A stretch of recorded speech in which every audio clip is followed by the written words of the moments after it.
Šajā prezentācijā es parādīšu īsi, kā var lietot jauno SkyDrive funkcionalitāti caur mFiles.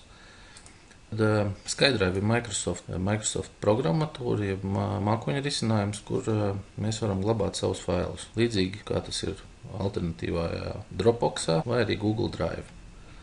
Šajā konkrētajā gadījumā mēs ejam iekšā, kurā folderītī, kas mums ir. Aiziesim uz rēķiniem. Pieņemsim, ka mēs to rēķinu gribam padarīt pieejamu kādam, kuram nav pieeja mFile. Šobrīd jaunākajā versijā mFile piedāvā failu nosūtīt ar SkyDrive palīdzību. Kādā veidā mēs to varam izdarīt? Tad uzklikšana virsū uz pašu dokumentu un piežam Share as PDF via SkyDrive. Kas notiekās? Šajā gadījumā mums tiek izlec ārā security warning, kas prasa, vai jūs tiešām vēlaties šo te dokumentu nosūtīt uz SkyDrive glabātuvi. Respektīvi, nospiežot šo te pogu upload uz SkyDrive, šis te dokuments tiks ievietots SkyDrive glabātuvē, tātad mākoņu glabātuvē, serverī, kas atrodas, īstenībā neviens nezin, kur viņš atrodas. Tikpat labi Nīderlandē, tikpat labi Vācijā. Šis te fails ir uploadots, tātad viņš mums ir SkyDrive mūsu accountā, un šeit ir links, kur nosūtot, attiecīgiem cilvēkam, arī tādam, kuram nav pieejas mFiliem, arī tādam, kuram nav pieejas vai pašam savu aplikāciju SkyDrive'ā, šo te failu iegūs. Tātad šajā gadījumā ir iespēja nosūtīt šo te garo linku, send link, vai arī mēs varam viņu saīsināt. Viņš ir šāds, viņš ir mazāk drošs, un mēs varam spiest send link. Mums atverās vaļā Outlooks. Šajā gadījumā es, piemēram, nospiedīšu, ka es viņu vēlos aizsūtīt sev. Lūk, ir šis te links. Šobrīd mēs nedaudz pagaidīsim, kamēr šis te links atnāks.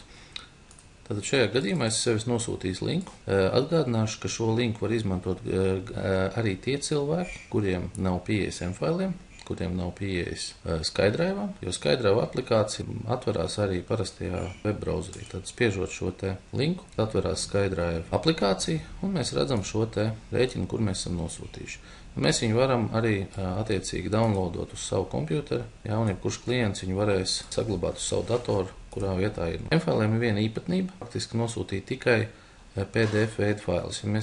Šādā veidā mēs varam nošārēt tikai PDF failus. Ja mēs mēģināsim nošārēt Excel failu, tad Excel failu sheets tiks vispirms pārvērsts par PDF, un pēc tam viņš tiks nošārēts un pieejams lietotājiem. Taču ir iespēja, kādā veidā mēs šo te šārošanu lielu failu gadījumā, piemēram, ja mēs vēlamies klientiem aizsūtīt linku uz instalācijas failu, mēs varam veikt sekojoši.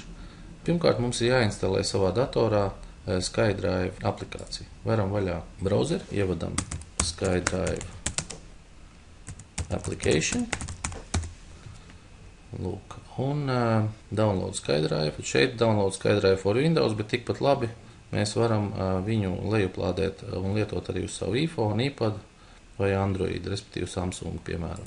Pēc tam, ka mēs būsim šo te instalāciju lejuplādējuši un instalējuši, mums datorā parādīsies, līdzīgi kā mFiles, mums parādīsies arī attēls šeit SkyDrive. Mēs šo SkyDrive varam atvērt. Un te mēs redzam, ka mums ir, piemēram, dokumenti, šajā gadījumā mums ir tukši. Mēs varam ievietot šajā te SkyDrive'ā iekšā savā. Es speciāli izvēlējos video failu, kas ir diezgan liels, lai demonstrētu jums vienu SkyDrive īpatnību. Tātad šajā gadījumā mēs vienkārši viņu velkam iekšā savā folderītī, un mēs redzam šeit tāds bultiņas, kas griežās pa aplī. Tad, kamēr šādas te bultiņas parādās, konkrētais fails atrodas uz mūsu datoru, un viņš tiek augšuplādēts uz Microsoft serveriem. Pagaidām šis te fails nav pieejams lietotājiem, kas piekļūst mūsu SkyDrive kontam caur internetu. Tātad viņš atrodas tikai uz mūsu lokālā datorā. Tad mēs gaidām, kamēr šis fails tiks augšuplādēts. Ja tas fails ir maziņš, tas notiks ātri. Gadījumā runa ir par 296 megabaitiem. Tātad, respektīvi, trešdaļa no gigabaita, tātad šis te aizņem zināmu laiku, kamēr failiņš tiks augšuplādēts Microsoft serverī. Gaidām, tad vēl joprojām turpinam gaidīt. Principā šī te augšupielāde var notikt backgroundā. Mēs varam droši vērt ciet šo te Explorer logu vai to minimizēt. Process notiek automātiski, tātad mēs turpinam strādāt ar savu datoru. Mēs varam droši vērt vēl vienu tādu lietiņu. SkyDrive ietilpība ir 8 gigabaiti. pietiekoši liela, lai mēs tur glabātu diezgan daudz savu failu.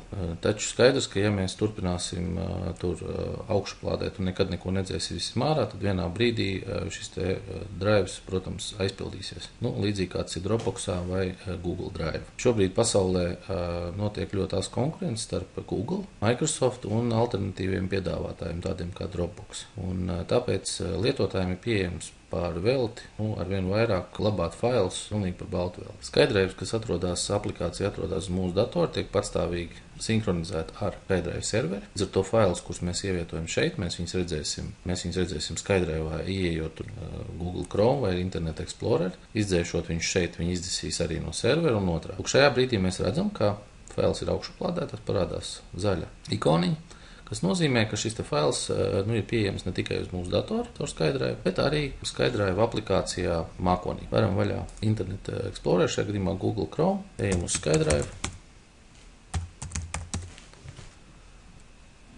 Mēs esam iegājuši, tad mums viņš prasa parolīti, kur ir mana personīgā parolīte. Atverot, mēs redzam šeit veselu kaudzi.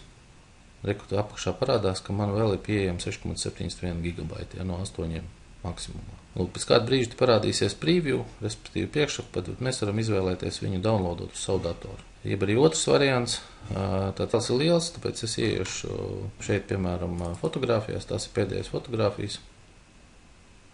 No manas pēdējās vizītes MFLs partneru mītiņā Amsterdamā. Šeit es viņu varu atvērt vaļā. Un es viņu varu downloadot uz savu datoru, ja es vēlos.